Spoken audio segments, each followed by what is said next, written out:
যারা লুঙ্গির নিচে লুকিয়ে থেকে 17 বছর যাদের কোনো কথা ছিল না, 17 বছর যাদের কোনো পাত্তা ছিল না, তারা আজকে বড় বড় কথা বলে।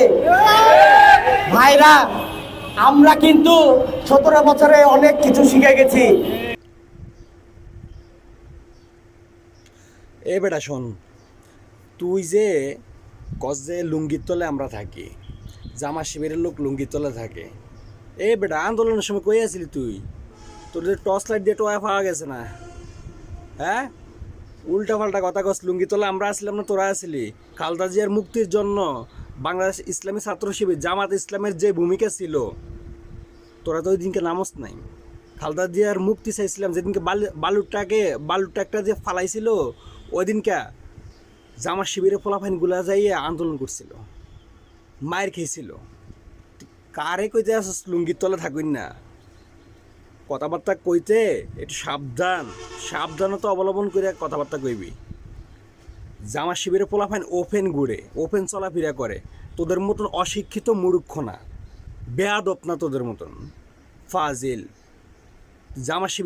জামা শিবিরের ব্যাপারে কিছু জানোস? তুই বুঝোস কিছু?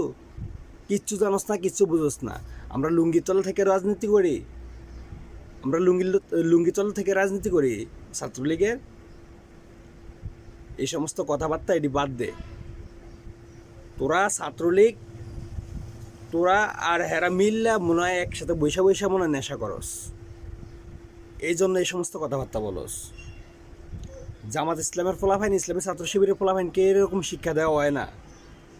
ইসলামী ছাত্র শিবির এমন একটা জিনিস, এটা গিয়ে একটা শিক্ষা প্রতিষ্ঠান, একটা ভার্সিটি। জামাত যারা করে তারা ইউনিভার্সিটিতে পড়ে। তোর এইসব ব্যাপারে কোনো ধারণা নাই। কোন সংগঠনটা যে মানুষকে মানুষ গড়ার কারিগর বানায়, তুই এটা জানোস না? ফাওয়ালাপ মারাইস না। ফালতু মাইক একটা ফাইলে শুধু বগর শুরু করে এটা থার ভাই, একবার কানের নিচে দিয়ে একটা দিয়াম 32টা দাঁত ফরবো।